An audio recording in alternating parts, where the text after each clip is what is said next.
Primeiro livro de Samuel, capítulo 2, a partir do verso 11 até o verso 26. Primeiro Samuel, capítulo 2, a partir do verso 11. Está escrito o seguinte: Então Eucana foi-se a Ramá, à sua casa. Porém o menino ficou servindo ao Senhor perante o sacerdote Eli. Eram, porém, os filhos de Eli, filhos de Belial, e não se importavam com o Senhor. Pois o costume daqueles sacerdotes com o povo era que, oferecendo a alguém sacrifício, vinha um moço do sacerdote, estando-se cozendo a carne, com um garfo de 3 dentes na mão, e metia-o na caldeira, ou na panela, ou no tacho, ou na marmita. E tudo quanto o garfo tirava, o sacerdote tomava para si. Assim se fazia a todo Israel que ia ali a Siló. Também antes de se queimar a gordura, vinha o moço do sacerdote e dizia ao homem que sacrificava: Dá essa carne para assar ao sacerdote, porque não aceitará de ti carne cozida, senão crua. Se o ofertante lhe respondia: Queime-se primeiro a gordura, e depois tomará quanto quiseres. Então ele dizia: Não, porém hás de mandar agora, senão tomá-la-ei à força. Era, pois, muito grande o pecado desses moços perante o Senhor, porquanto eles desprezavam a oferta do Senhor. Samuel ministrava perante o Senhor, sendo ainda menino, vestido de uma estola sacerdotal de linho.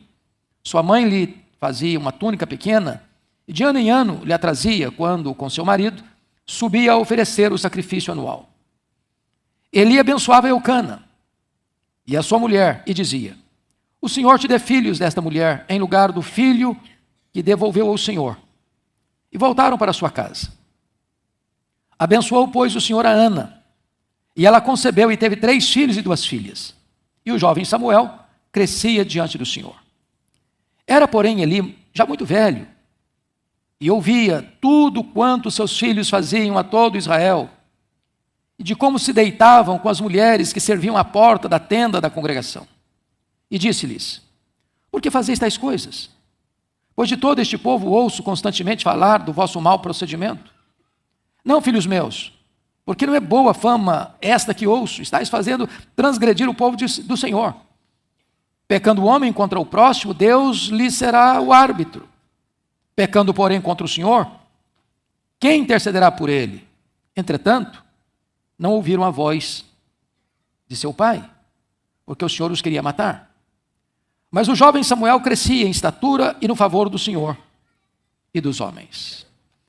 Eu quero meditar com os meus irmãos nesta noite sobre o tema: um grande homem, um pequeno pai.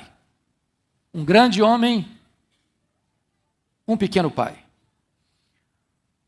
Alvin Toffler, no seu livro Choque do Futuro, afirma que o maior problema, a maior crise que assola a humanidade, não é a crise econômica, não é a crise energética, não é a crise moral, nem a crise política, nem a crise internacional. A maior crise que assola a humanidade hoje é a crise da família. Há claros sinais de desintegração da família nos nossos dias. Em alguns países, o índice de divórcio, por exemplo, já ultrapassa 50%. Em outras palavras, de cada 100 casamentos, 50 são desfeitos. O índice de infidelidade conjugal entre os homens passa de 70%. Entre as mulheres ultrapassa a fronteira dos 60%. Em recente pesquisa com crianças, destaca-se que 14% das crianças, 14%, são filhos de pais solteiros. Que 40% das crianças viverão em um lar separado antes de atingirem aos 18 anos de idade. Nos últimos 30 anos, o número de pais solteiros cresceu 450% nos últimos 30 anos. A indústria pornográfica alastrou-se de tal maneira que hoje estima-se que 30% dos homens 25% das mulheres são prisioneiros desse vício devastador. Os pais estão cada vez mais ocupados, os filhos cada vez mais distantes de um relacionamento estável com a família. Na verdade, estamos assistindo à morte do diálogo dentro da família. O advento do telefone celular acelerou esse processo. E não só dentro da família, nas comunicações gerais. Você chega em qualquer restaurante hoje e você vê 4 pessoas assentadas, elas não estão mais conversando. Cada uma no seu smartphone. Às vezes até dentro de casa, as pessoas não estão mais conversando. Às vezes marido e mulher estão juntos, mas não estão conversando. A família de Eli é um exemplo de uma família que tinha tudo para dar certo, mas deu errado. Ele era um grande homem, ele era um grande líder, mas ele fracassou como pai. Diríamos nós hoje que ele era um grande homem fora dos portões, mas um perdedor dentro de casa. Ele era um líder que cuidava dos outros, mas fracassou em cuidar dos seus próprios filhos. Um grande homem, um pequeno pai. E eu queria então destacar alguns pontos desta meditação. Primeiro, um homem que tinha tudo para ser um grande pai. Confira comigo o capítulo 4, verso 18, desse livro de Samuel. E lá no finalzinho está escrito: e havia ele julgado a Israel 40 anos. Notem vocês que ele é um líder. E ele tem 2 funções estratégicas em seu país. Uma posição política, ele era um juiz. E uma posição religiosa, ele era um sacerdote. E ele exerce essa dupla vocação, essa bivocação, durante 40 anos. Certamente um homem muito ocupado com os negócios do seu país. E também um homem muito ocupado com as coisas espirituais da sua nação. Tinha tudo para ser um grande pai. Segundo, confira comigo o capítulo 2, versículo 11.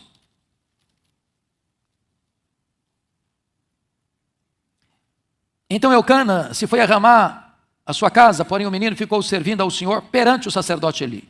Perante o sacerdote Eli. Ele era um homem crente. Um homem crente. Ele era sacerdote e como tal, cabia-lhe interceder pelo povo, cabia-lhe o papel de instruir o povo, de interceder pelo povo. O seu próprio nome, Eli, significa Jeová é o meu Deus. Ele era um homem de fé. Porque ele diz para Ana, lá em Siló: vai em paz para a tua casa e o Deus de Israel te conceda a petição que ele fizeste. E o milagre acontece na vida dela. Mas em terceiro lugar, ele era um homem sensível espiritualmente. Você pode perceber comigo, por favor, capítulo 3, versos 8 e 9. Eu peço à igreja para ler comigo em voz alta esses 2 versos. 8 e 9, capítulo 3. Vamos toda a igreja comigo. O Senhor, pois, tornou a chamar a Samuel, 3ª vez. E ele se levantou, e foi a Eli, e disse: eis-me aqui, pois me chamaste. Então entendeu Eli que era o Senhor quem chamava o jovem. Por isso ele disse a Samuel: vai deitar-te. Se alguém te chamar, dirás: fala, Senhor, porque o teu servo ouve. E foi Samuel para o seu lugar e se deitou. Em outras palavras, ele era um homem que tinha discernimento da voz de Deus. Um homem sintonizado com a voz de Deus. Sabia distinguir a presença de Deus. Sabia o que significava contactar-se com Deus. Então ele era um homem estável no seu trabalho, um homem crente, um homem de fé, um homem sensível à voz de Deus. Ninguém fica 40 anos numa posição sem ter estabilidade. Esse era Eli. Tudo para ser um grande pai. Mas em segundo lugar, observemos agora os filhos de Eli. Tinham tudo para ser uma bênção. Se não, vejamos. Primeiro, eles tinham um pai crente. Quantos meninos, quantas meninas, quantos adolescentes, quantos jovens que gostariam tanto de ter um pai crente? Quantos filhos precisam buscar o seu pai numa sarjeta, bêbado? Quantos filhos veem os seus pais enrascados com práticas ilícitas, imorais, sendo alcançados pelo braço da lei e vivem cabisbaixos pela história e o histórico da vida de seus pais? Quantos filhos que olham para os pais e têm tristeza de ver os pais rendidos ao alcoolismo, rendidos às drogas, ou ateísmo, ou rendidos a toda sorte de devassidão moral. Os filhos de Eli têm um pai crente. Segundo, eles têm um pai líder e experiente, que governou a nação 40 anos, que ensinou a nação 40 anos, que intercedia pelo seu povo 40 anos. Terceiro, eles nasceram numa família sacerdotal, e vocês sabem que o sacerdócio, diferente do exercício profético, era hereditário. Se o pai é sacerdote, o filho vai ser sacerdote. Então, eles nasceram numa família sacerdotal, eles cresceram num ambiente sagrado, diríamos hoje que cresceram dentro da igreja, lidando a vida toda com o sagrado, com as coisas espirituais, tinham familiaridade com a palavra de Deus, tinham familiaridade com o culto divino, recebiam diariamente pessoas vindo à casa de Deus para adorar. Eles mesmos, capítulo 1, versículo 3, eram sacerdotes do Senhor. Não eram sacerdotes de deuses pagãos. Eles eram sacerdotes do Senhor. Mas ao mesmo tempo, veja comigo em primeiro lugar, eles eram sacerdotes do Senhor, mas absolutamente profanos.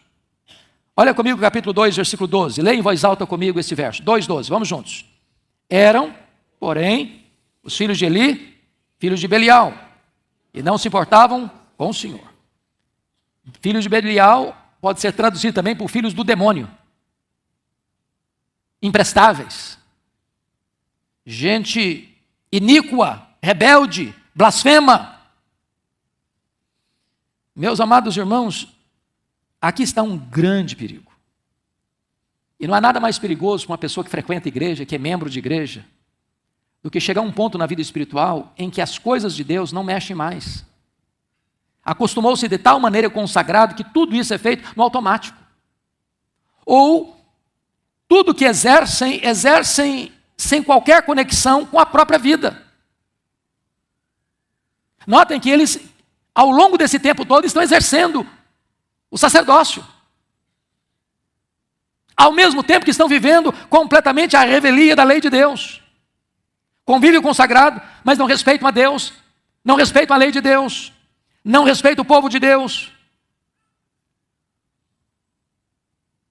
Eles lideravam o povo, mas eles eram ímpios. É um grande risco.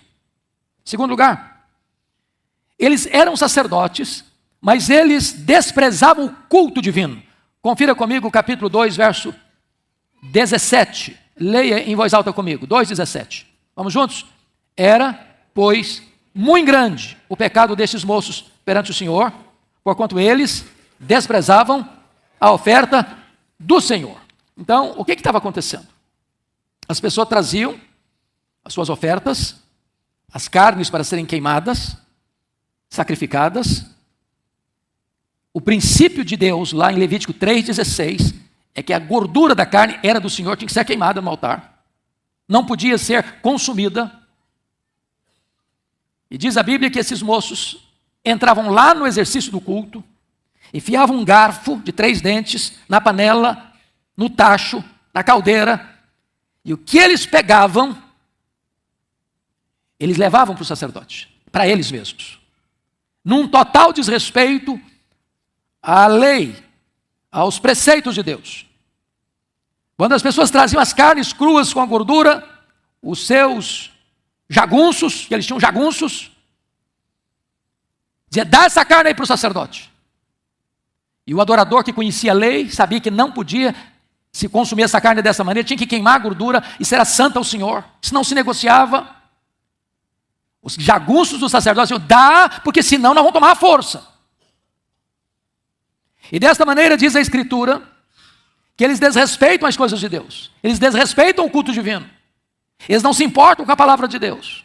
Gente criada dentro da igreja.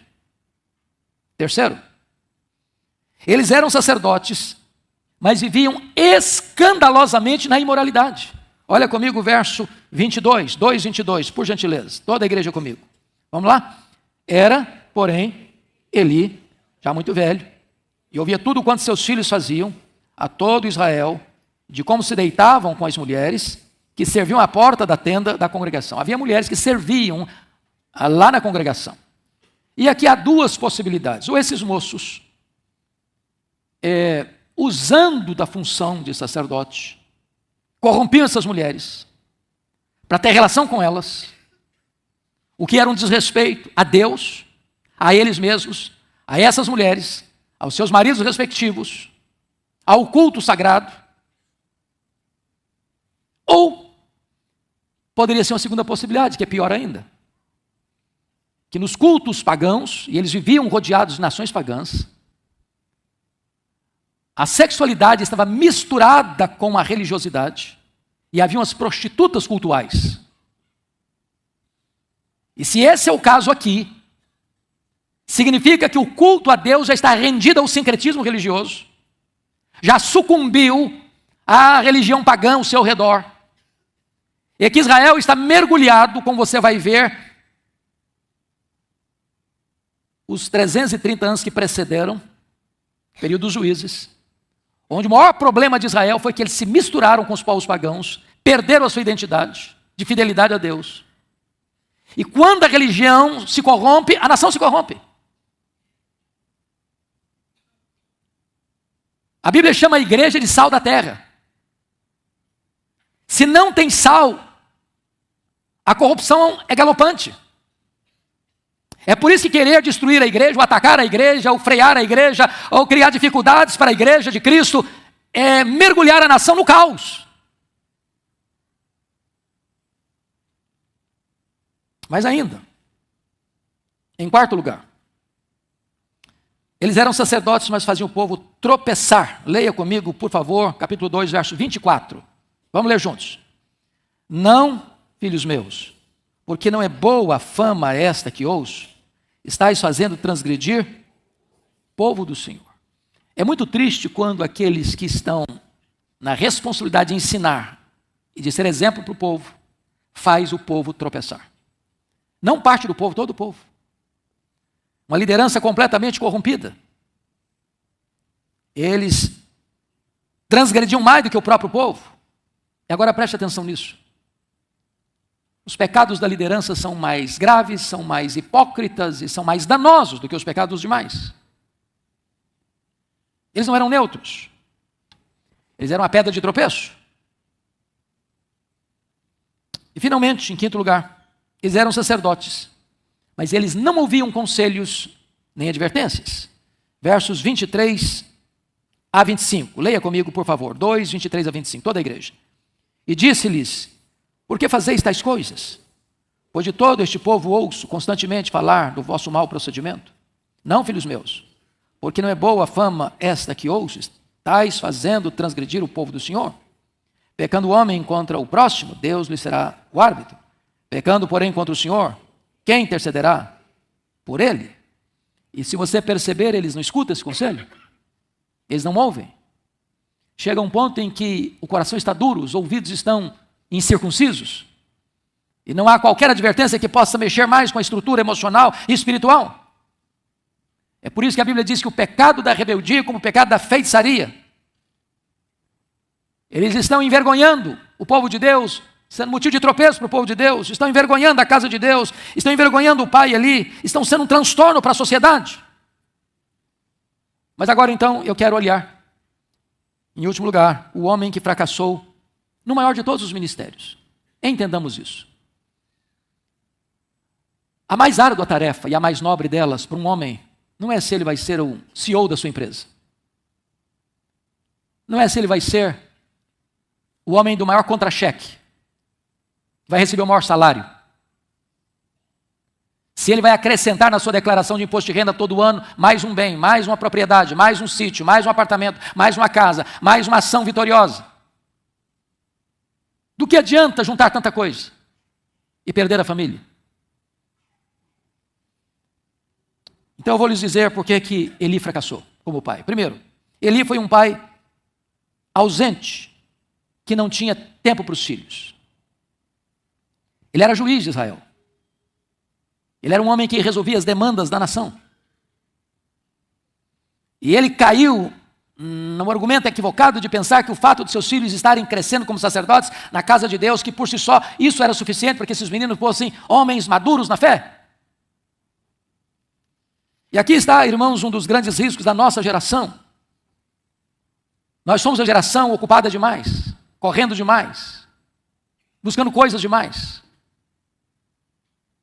Nós somos a geração que pensa que o melhor que nós podemos dar para os nossos filhos é botá-los numa melhor escola, e eu acho isso maravilhoso. De prepará-los para fazer o melhor vestibular, para entrar na melhor universidade, para fazer o curso mais cobiçado, para alcançar o máximo de sucesso acadêmico, para encontrar o melhor emprego, para ganhar o melhor salário. E tudo isso é bom em si mesmo. Entretanto, se tudo isso é feito sacrificando o tempo com os filhos, a instrução dos filhos, a criação dos filhos, no temor do Senhor, teremos, ainda que alcancemos tudo isso, fracassado rotundamente.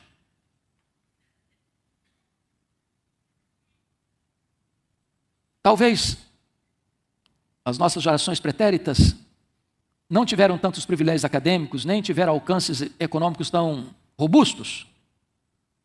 Mas você se lembra que você ficava com seu pai e com a sua mãe, você escutava seu pai e sua mãe, você tinha exemplo de seu pai e sua mãe.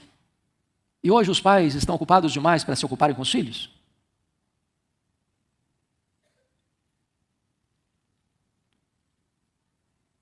Eu me lembro de um funeral de um jornalista brasileiro, onde ele chorava muito, porque o seu filho de 19 anos tinha morrido de overdose, e ele pedia perdão para o menino uma vez que era tarde, porque o menino estava num caixão, e um rapaz num caixão não consegue mais nem ver as lágrimas do pai, nem se comover com o pedido de perdão do pai, porque cuidou de tanta coisa, correu atrás de tantos sonhos, e não teve tempo para o filho.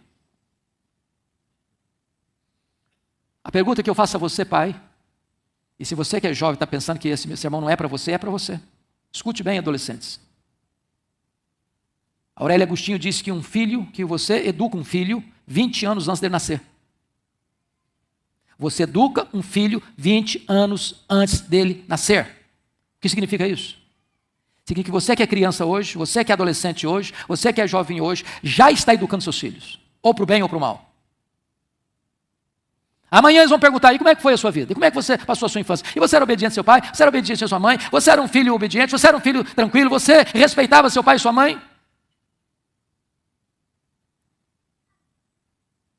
Este é o primeiro ponto que eu quero destacar. Segundo lugar, Eli foi um pai omisso.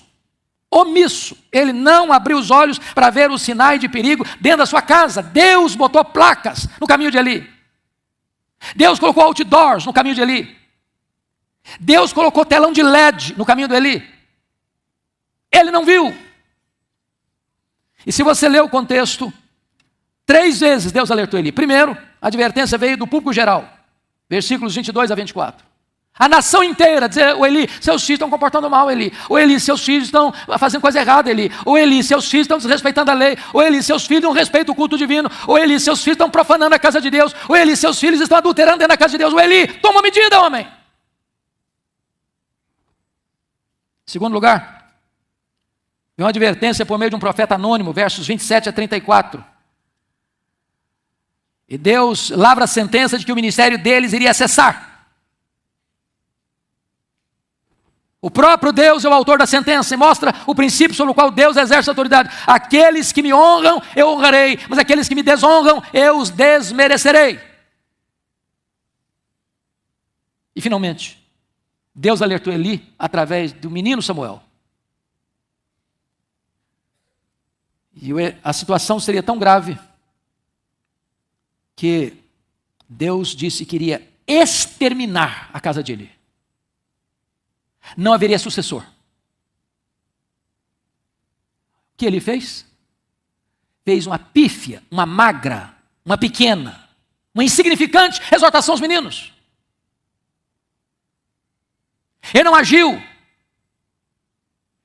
a ponto da Bíblia afirmar que ele amava mais aos seus filhos do que a Deus. Meus amados, aqui está um alerta para nós.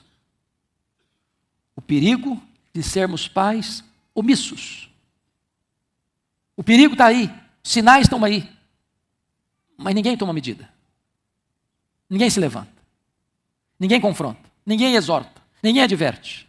Ninguém corrige. Ninguém disciplina. Terceiro, ele era um pai ausente. Segundo, ele era um pai omisso. Terceiro, ele era um pai bonachão. Olha o verso 29 comigo, na parte B. E tu, por que honras a teus filhos mais do que a mim? Para tu e eles vos engordardes das melhores de todas as ofertas de meu povo de Israel. Oh, amados, eu fico impressionado com isso, porque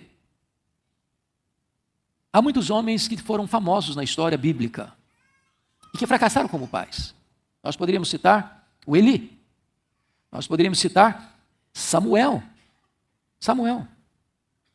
Samuel foi um homem tão honrado que ele começa o sacerdócio criança, e ele termina o ministério de sacerdote já velho, e ele chama a nação inteira para dar um relatório, e diz para a nação inteira: provem para mim se algum dia eu roubei um cabrito, um cordeiro, 1 centavo dos cofres públicos.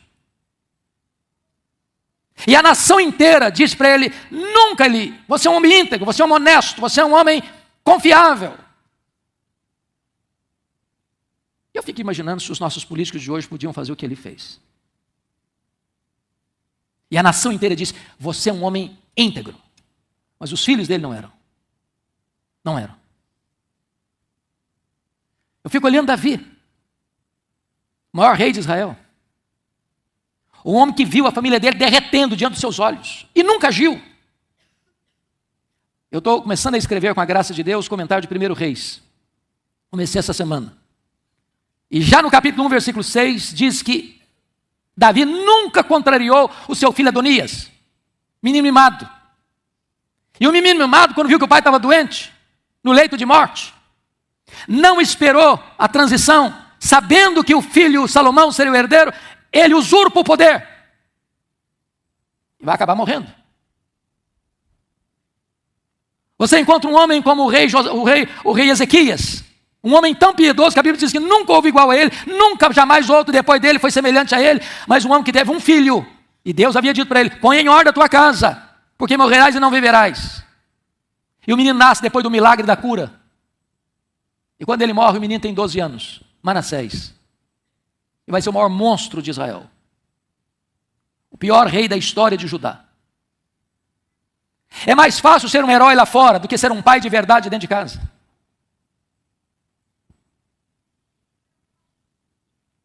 Mas em quarto lugar, Eli era um pai ausente, omisso, bonachão.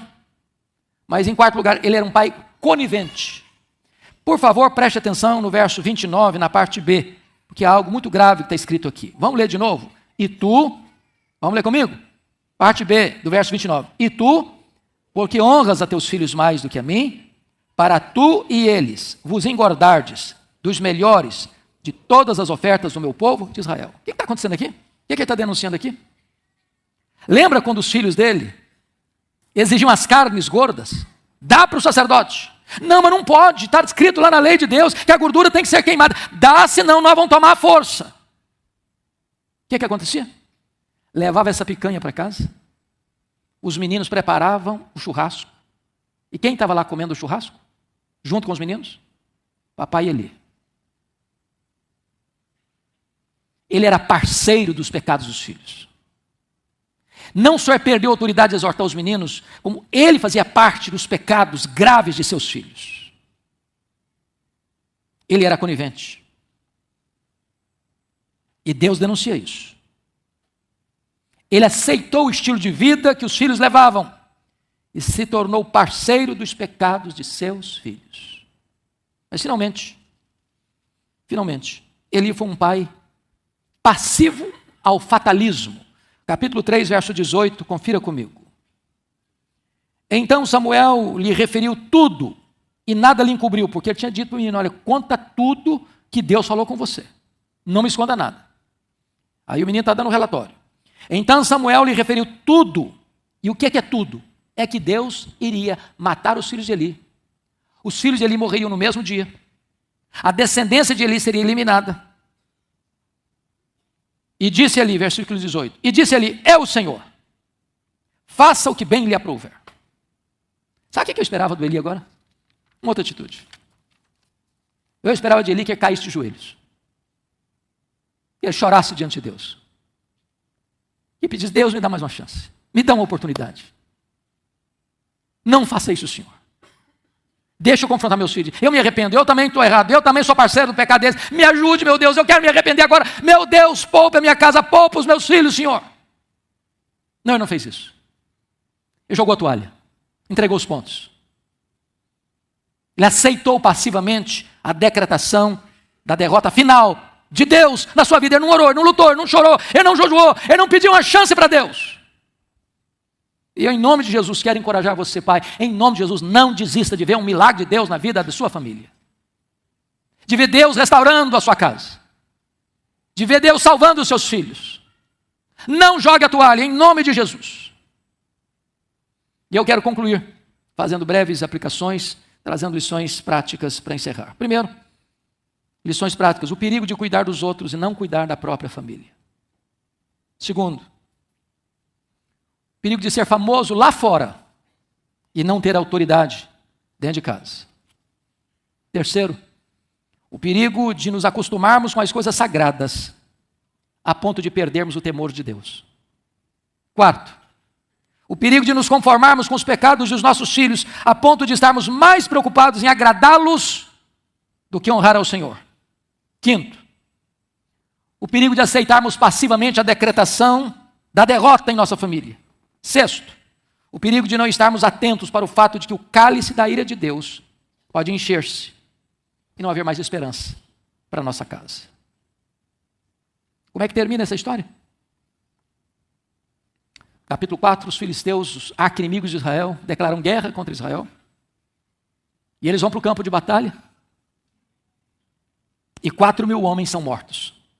Homens de Israel. Um banho de sangue, uma derrota terrível. Os anciãos se reuniram e falaram, bom, essa derrota é porque a Arca da Aliança não está aqui. Símbolo da presença de Deus. Vamos trazer a Arca da Aliança. E nós vamos ter uma vitória esplêndida. E trouxeram a Arca da Aliança. Quem trouxe a Arca da Aliança? Os sacerdotes. Que sacerdotes? Hofni e Finéias, filhos de Eli. Quando a arca chegou, foi um estrondo no acampamento, aquele entusiasmo. Agora, símbolos sagrados, irmãos, sem vida de piedade, não, viram amuleto. Amuleto. O que aconteceu? A derrota foi mais amarga. 30.000 homens morreram. A Arca da Aliança, símbolo da presença de Deus, foi roubada pelos filisteus. Deus permitiu isso. Como Deus entregou os vasos do templo a Nabucodonosor, Deus entrega a Arca da Aliança nas mãos dos inimigos. Os 2 filhos de Eli, Hofni e Finéias, são mortos. E um mensageiro sai do campo da batalha, à pressa, vai lá a Siló, e diz a Bíblia que Eli está deitado. Melhor, sentado numa cadeira. E diz a Bíblia que ele estava velho e muito pesado. E por que ele estava muito pesado? Porque ele estava comendo as carnes gordurosas que os seus filhos afrontosamente arrancavam do altar de Deus. E quando ele escuta a notícia que 30.000 homens morreram, que os seus 2 filhos morreram, que a Arca da Aliança fora roubada, ele cai da cadeira e quebra o pescoço. A mulher de Finéias, o sacerdote Finéias, está grávida.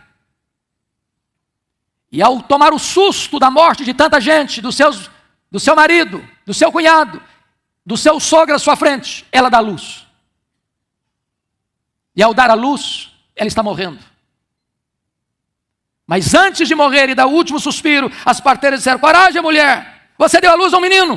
E ela não se importou com isso e botou o nome no menino de Icabode. Foi-se a glória do Senhor. Foi-se a glória do Senhor. Que nome? Icabode. É triste quando as pessoas só conseguem ver que a glória do Senhor se foi da sua vida, da sua casa, tarde demais. Deus deu tantos sinais para que as pessoas se arrependessem em tempo e fizessem uma revisão da vida e uma correção de rota e taparam os ouvidos à voz de Deus. E agora a sentença foi lavrada. Não tem mais chance. Permita-me perguntar a você nesta noite: a glória de Deus está sobre a sua casa? Ou você está vendo esta glória de Deus se afastando da sua casa? Acorde. Desperte. Levante-se. Lute pela sua família. Chore pela sua família. Jejue pela sua família. Acerte a sua vida com Deus. Porque se você se voltar para o Senhor, diz a Bíblia que Ele é rico em misericórdia e tem prazer em perdoar. Se você se voltar para o Senhor Jesus Cristo, Filho de Deus, pode perdoar seus pecados, lavar você com seu sangue e trazer você de volta para um tempo de restauração e de cura. Eu anseio por isso. Eu vou lhe dizer que não tem nenhum tesouro deste mundo que compense você sofrer um golpe na sua casa, na sua família. Qualquer sucesso no mundo tem sabor de cinza se você perder sua família. Você pode perder o mundo inteiro, mas se você tem sua família, você é um homem feliz, você é uma mulher feliz. Que Deus tenha misericórdia da nossa vida. Que Deus tenha misericórdia da nossa casa. Que Deus tenha misericórdia da nossa igreja. Amém.